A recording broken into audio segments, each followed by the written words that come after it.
and thank you for dropping in. Hello, I am Deb Coviello, the Drop In CEO, and I'm grateful you've joined us for another episode of the Drop In CEO podcast, where week after week I speak to the most amazing leaders that share their insights with you. And I know through our conversation that you're going to be listening to, you will be inspired by them as a person. And just know that we bring these conversations to you because I truly care about partnering with C suite leaders to navigate challenges and their opportunities with confidence. And this week, I am so honored to bring to you Gina Tabasso, who is the founder of Barracuda B2B Marketing, is a Lean Six Sigma industrial-minded growth strategist who helps manufacturing, trade, industrial, distribution, supply chain, and B2B companies grow. Her massive manufacturing chops make her different from every other B2B marketing agency on the planet. And it is my pleasure to introduce Gina. Welcome to the show. Thank you so much, Deb. It's so lovely to join you. The perfect way to end a week. And it is. I love podcasting on Fridays. I love having these engaging conversations. And when you're done, you just go into the next part of your day or your weekend saying, oh, these were just great conversations and so fulfilling for the soul. So I really, really do appreciate that. But to my audience, we are both manufacturing nerds. We both have our Six Sigma belts, etc. We could talk manufacturing all day long, and we are kindred spirits when it comes to helping small and medium-sized businesses. But she's got an interesting angle how she supports them. But I will yield the floor to you, Gina, and share a bit about yourself personally and about the work you do. Thank you. Well, personally, I love to start there because I like to get to know people, not just people as their businesses or what they do for a living. Um, I am a writer, and so I love to write and read. I have way too many books. I love to do yoga and meditate. I love animals. I had a horse for 24 years and I have two kittens. One is a year old and the other one is 8 months old, and they keep me busy. I love going to resale shops and thrift stores, and I love to travel and I love to cook. I just love To me, cooking is art. I also do art. I do something called junk journaling and collaging and mixed media. So we are all way more than our jobs, and we have those things that we work to pay our bills and do the good work out there so that we can have those things in our life that we love to do when we're not working. So I love that you started with the personal side because at the end of the day, we're just trying to establish rapport and relationships with the people we can potentially serve. If you just started, well, I started my marketing journey here and there and everything, you kind of blend into everybody else out there that's doing Yeah. it. And I will say, gosh, we are so similar. I love to read. I don't read enough. I love to write and create. And somewhere along the line, us creatives just became so logical and professional. And we do these things that help businesses, but give me some crayons. Let me cook some cookies. That's really what I prefer to do. Yep, I love to create, and I'm lucky enough to do it in my career as well. So I guess to go back to the career portion, people always ask me why manufacturing, and my answer is it all comes down to this. When I was in college, back then it wasn't called marketing, it was called advertising. And I was an advertising major, and I had these dreams that I was going to go work for an advertising agency and become a creative director and live in London and do all these wild things. And the reality when I came out of college was that the agencies were paying nothing back then. Like by nothing, I mean 13, $14,000 a year. And you had to have six roommates or live at home with your parents. I had an apartment and a car payment and a student loan payment. So I started applying industry side. And lo and behold, who hired me as my first job out of college? It was a manufacturer. They made they well, he owned three companies, but the one company I primarily worked for made vibration analysis equipment for large rotating machinery. So they would test bearing health before the machine would come down so that they could replace the bearings proactively.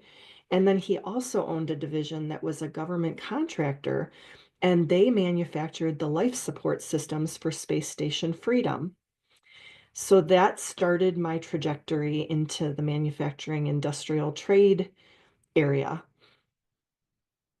So that's really interesting, but I got to go here. So where did Barracuda come from? Barracuda, Oh, and I've seen your background and all the teeth. I mean, you're a gentle, kind person. I don't see these angry teeth, but tell me where Barracuda came from. that's a fast forward. So that's a fast forward 30 years in my career. And I was working as a consultant for a consulting firm. And one of my clients, he is a manufacturer. He's still a dear friend of mine. I worked on a project for him. And at the end of the project, he said to me, he said, Gina, with all kindness and love and respect, you are a barracuda. He's like, you just go after it, you get it done, you are efficient, you are effective. You reminded me and nudged me gently and kindly. And he's like, I'm ADHD, I'm all over the place. I would never have gotten anything done. This project never would have gotten finished if it weren't for you driving it forward.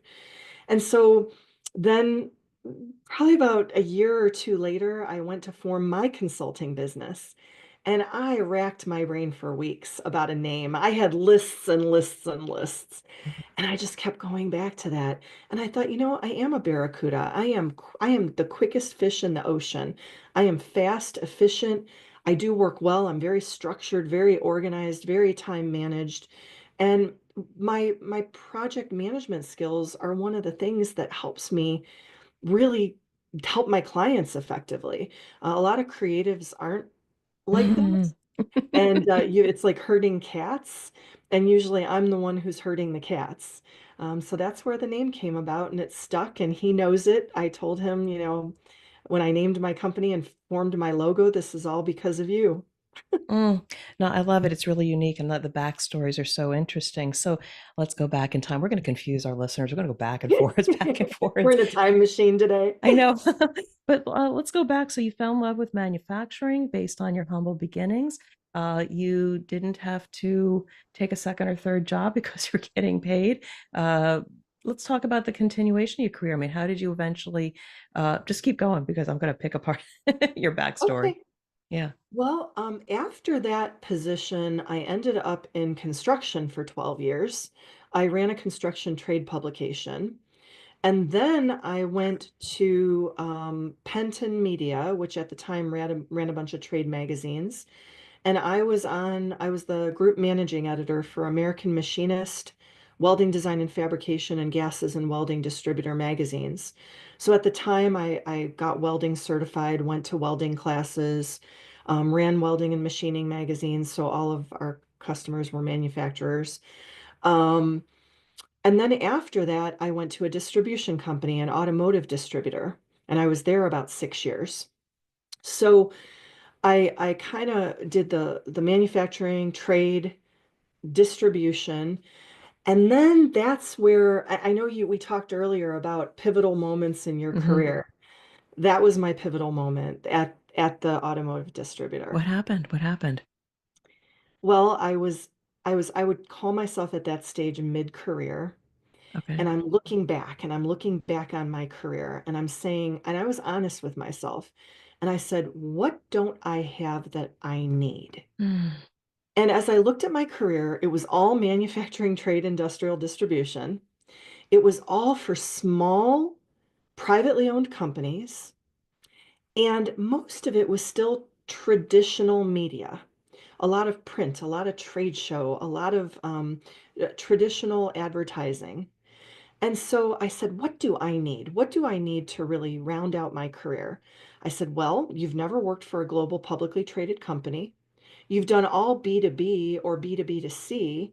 You need to do some B2C. You've never worked in consumer packaged goods. So you need experience, and you also have never been digital dedicated. You transitioned to marketing for 6 years, but it's so traditional and point of purchase that you really need that digital background. So I had a great job. I could have stayed there forever. And I took a leap of faith and I left. And I went to JM Smucker as a contractor. I was there on a 6-month contract. and I got the global publicly traded digital dedicated CPG, and they renewed my contract, and recruiters were coming after me at that stage. And I got a couple interviews and offers, and I went to my boss at Smucker and said, is there any chance of me coming on full time? And I was brought on to replace a number of women who had gone on maternity leave. And the thought was if one of them decided not to come back, I could assume their role. But they all were coming back. And she said, honestly, after 3 more months, I wouldn't be able to extend your contract. If you get a good offer, take it. So I got a number of offers, and the one I took was at Timken, which again, back into manufacturing and steel, but still global, still publicly traded, still digital dedicated. And I worked in 20 countries and I think 12 or 13 languages, managing their global digital communications worldwide. Got some great experience working with parties in, China and India and my overseas counterparts. Um, then after that, I said, what else do I need? And I went to a large bank and worked in there. I was a senior communications specialist there. I had needed experience. I didn't have Yeah. financial industry. Then I said, what else do I need? And I didn't have higher education experience. So I went to work doing marketing for a college, university actually. And that's when I stepped back. I got to that place. I guess could say I had another pivotal moment, Deb. Yeah. And I said, what makes you happy? And Mhm. what made me happy Yeah. was not global publicly traded Fortune 500 companies where I am a little cog in a big wheel. And if I disappear tomorrow, the wheel keeps on grinding. Hmm. I realized I like not being pigeonholed into one specific role, being a jack of all trades, moving more quickly because there are less layers of bureaucracy and approval processes, seeing direct impact of your work and taking the work to conclusion. So I went back to my roots and I went back to small to mid-sized manufacturing, industrial distribution companies. And that's really where I've been since. I feel like we're clones of each other because I too got to those pivotal moments and realized what am I meant to do? Now, every move that I made was mostly strategic, Mhm. either sideways into a different industry or up for greater opportunities. But I think my biggest takeaway and my message to anybody that's listening is when those pivotal moments come, take the time to reflect on what should you do with that pivot. But also, Gina, what you also did at certain junctures along the way is you asked very important questions. You just said, what else do I need? Am I happy? Is this fulfilling X, Y, and Z? And take those moments to say either I stay or I create the future that I want. So kudos to you because again, I did the exact same thing. And so that's why you and I are resonating so much here. I got to ask some other questions. So I noticed in your bio or your background that you're the founder of the Manufacturing Resource Group, and I would love to know more about that because again, even though we know each other, I don't know much about that. And I'm very curious because I also serve in many cases the manufacturing sector. Yeah, it's amazing. Once you become an entrepreneur, like it just replicates itself. I never considered myself an entrepreneur. And then when I went out and formed my own consulting firm and decided to try to do that full time, all of a sudden I start seeing other opportunities because I'm no longer in that mindset of an employee. I'm in that mindset of an owner, and I'm in growth mode. I'm not in status quo mode. So what happened was I'm doing my consulting business, and it's this year, I got to be honest, and I'm sure a lot of people out there listening, it's been a rough year for everybody. Mhm. It's high inflation, election year. A lot of companies were getting fiscally conservative this year, waiting for November. And so everything I was hearing was, we're waiting for November. We don't have the budget. Let's circle back Q1 2025. We need to see which way the legislation is going to go, especially in manufacturing.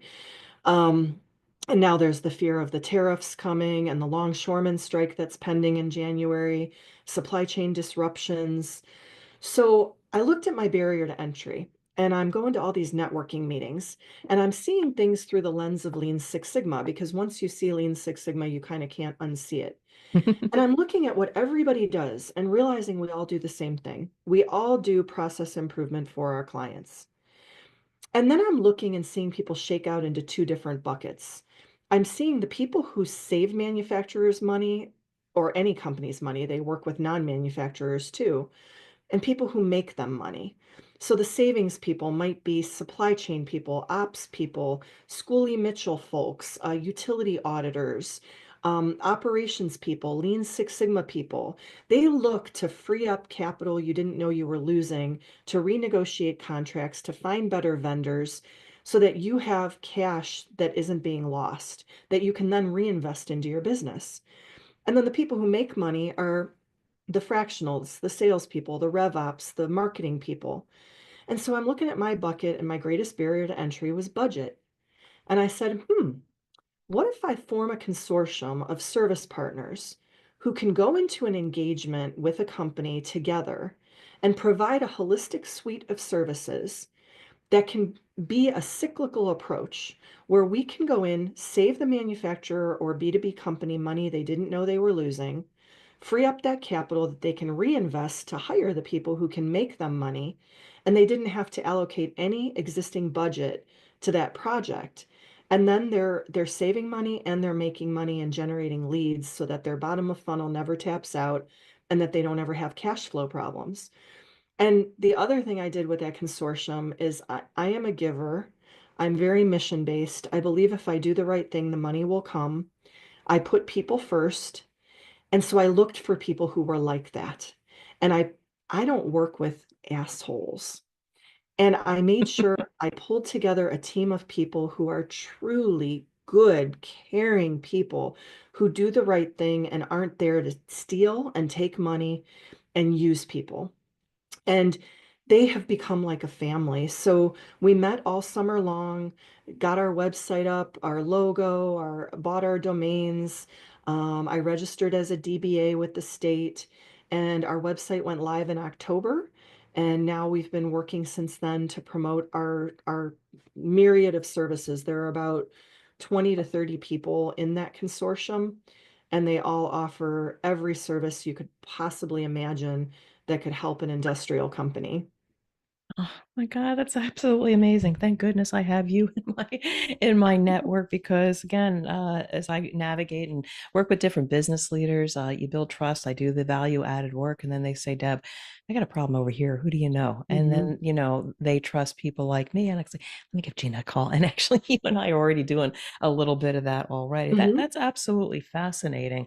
But let me just ask a slightly different question. So let's describe the person or entity. Like, who is the person that is feeling uncomfortable, and what is the problem that they're experiencing for which you can solve it? And again, maybe weave Hmm. in a story because if there's, I actually probably have a lot of small and medium sized business leaders listening to this, or people that know them. So, again, what is the situation for which you drop in and help them?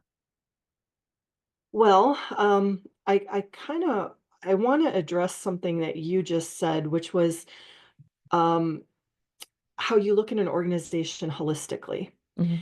And that's something I do that typical B2B marketers don't do. So I am actually presenting a proposal to a potential client next week. And I asked questions and I dug deeper. They wanted to hire me to rebuild their website and do SEO for them so that they could get organic traffic to their website and do a little bit of lead generation. And I said, they told me they wanted X number of new clients every year for 5 years. And I said, okay, what about after 5 years? Well, we're going to retire. I said, okay, are you closing the business or selling the business? Well, we don't know. We're talking about probably selling it. I said, do you have a succession plan in place? No. I asked, why do you only want X number of new customers each year for 5 years? Why would you not want triple that number of customers? So in the process of digging, I was like, you need to talk to an M&A person. It takes 3 to 5 years to prepare a business for sale. You can't wait till 5 years from now and decide you're going to sell it and think you're going to get a good dollar for it. I said, you also maybe need to talk to a sales coach because they could probably help you really grow your revenue above what you're just looking for. Or you could come in as a fractional and have somebody, if you don't have the bandwidth to take on more business, a fractional can come in and help you. That's not something a marketing person usually looks at. So I've been doing that with them. And so your question was, can you rephrase your question to Because me what again? it is what is the pain? What is the Pain. typical situation or scenario for which people have asked for your services? What are you trying to solve? But I think what I'm hearing is it's so Yes. much bigger than just the marketing element.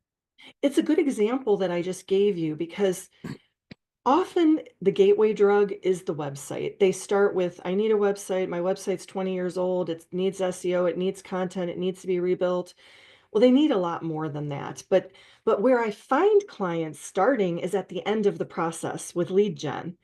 And that's where I pull out my Lean Six Sigma. And I say, okay, Lean Six Sigma is process improvement. Would you dream up a product you want to manufacture tonight and go on your shop floor and start making it tomorrow? No. You would put the four P's in place. You do your research, your pricing, your people, everything that you need to make sure that product manufacturing succeeds. Why would you set me up for failure and hire me to go to the end of the process, which is lead generation, when you have no foundation, you haven't started the process? So most of my clients, I shouldn't say most, not exclusively, are small to mid-sized manufacturers, usually 50 million or less, usually 100 people or less. They don't have an in-house CMO. They often don't have a marketing department. And so, where they really need to be often is to have a foundational marketing strategy. Most of them do not have a CRM, they're still using an Excel spreadsheet. We cannot track ROI and conversion and buyer journey with an Excel spreadsheet. We need a CRM. We also need to be able to nurture people and do nurture sequences and marketing automation. Bring them into the top of the funnel, nurture them through that funnel to the point of conversion. So I usually back out from lead gen and say, for me to succeed and for you to show an ROI on any lead gen work, we need to have a strong foundation or the house of cards is going to fall. Why would you drive traffic to a website that's a piece of garbage that people are going to bounce from and they're not going to fill out a form because your website isn't going to capture them? It doesn't provide any value. So I hope that answers your question. I usually am pulled in for that end of process, and I usually have to go back to the beginning of process. And that's usually the pain. They don't understand marketing, sometimes don't see the value of it, see it as a cost center rather than a revenue generator, because digital agencies have taken large amounts of money and scratched the surface and often not provided value. And it's taught them to be, Skeptical? yeah, skeptical, suspicious of marketing people. And they think that all they need is sales. Manufacturers are very bottom of funnel I focused. know. They are sell organizations. But what inevitably happens, and this is your pain, Deb, that you asked me about, what I always see happen, the bottom of funnel taps out. The salespeople have no more leads, they have no cash flow, and then they panic and they come to the marketing people to try to work miracles and generate a bunch of qualified leads for them in a very short period of time because they need sales. And marketing is a long game. It's not sales, it's relationships. And it should be in place the entire time so that funnel never taps out. You shouldn't be getting into an emergency. You shouldn't need a Hail Mary. No, I so agree with you. And again, that's why you and I are on this podcast together. We are building relationship, you and I. We are building relationship with whomever is Yes. listening, because I want people to know that, oh, Gina is not like regular marketing people. And it's really about relationship building, because I am so turned off of people that say, hey, I can make you this amount of I get so much through LinkedIn. It's such garbage. Hmm. But I have found, just even meeting you and in the last 2 months, creating sincere relationships, and like you say, pay it forward. How can I help you be successful? And the belief that we will be top of mind when they say, okay, I've got my sales program in place, I've got the right processes in place. I need to amp up my game in the market. Now, I got a quick question though, but do you find that you potentially lose business because you actually point them in a different direction? Or do you become the conduit for bringing new people in and you maintain that relationship and then you come in later? How has it worked for you? Yeah, I mean, I think my goal is not just to get business. My goal is to become your trusted partner. And if I'm doing what's in that company's best interest, they know that they can trust me. And Mhm. I did turn a client away and I never did get business from them. And they're still friends of mine. What happened is they wanted me to do lead gen for them.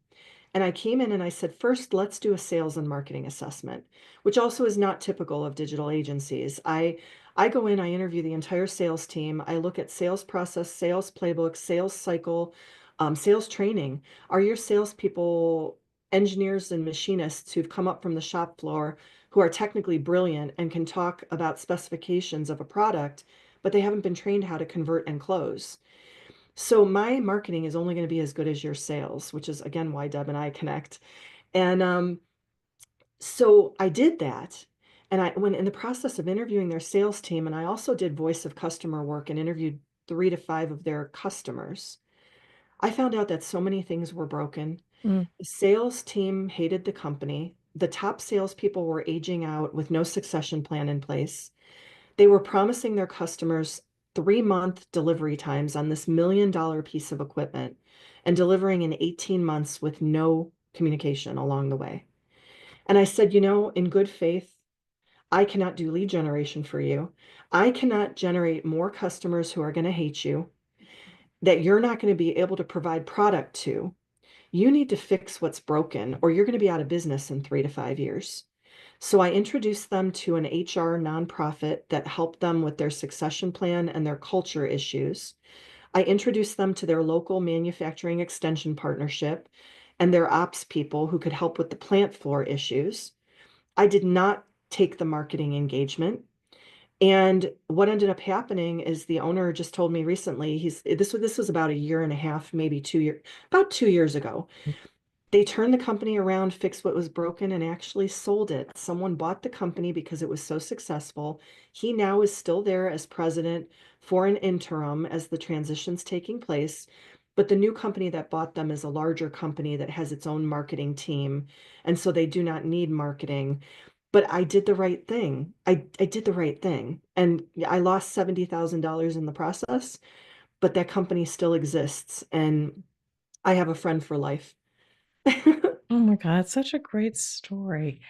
That's why you and I resonate so much. And yeah, and we're going to stay in touch with each other because I just think that there's a synergy. And again, I'm in and out of manufacturing companies. Yes, I solve quality and operational efficiency issues, but I do the exact same thing. They tell me what is the tip of the iceberg and what they want, and I see that.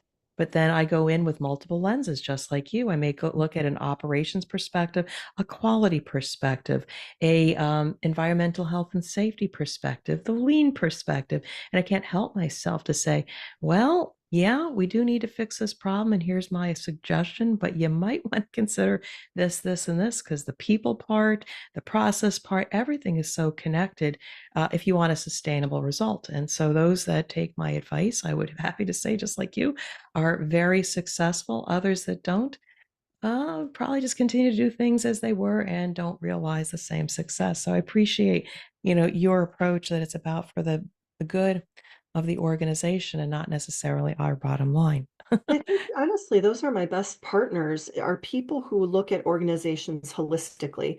Like I have a Lean Six Sigma Master Black Belt that I'm friends with. And a Master Black Belt goes in and looks at every area of the organization, not just the plant floor. They're looking at HR, accounting, operations, marketing, sales, and how can we improve this organization holistically? And he said, inevitably, he finds that manufacturers aren't doing marketing or they're not doing it right. And he needed a strategic partner that he could pull in, that he could say, when I find this problem, I have someone I can plug in to solve that problem for you. And so, because I have my green belt and my yellow belt in Lean Six Sigma, and I'm working on my black belt, um, there's also that partnership. He can say, not only is she a marketer, she's a Lean Six Sigma green belt and she gets it. and he can bring me in on a project. And the same thing with salespeople, the same thing with cyber security people and data analysts. They see the organization holistically and they see when they have a need outside of just what they do and what their area of expertise is.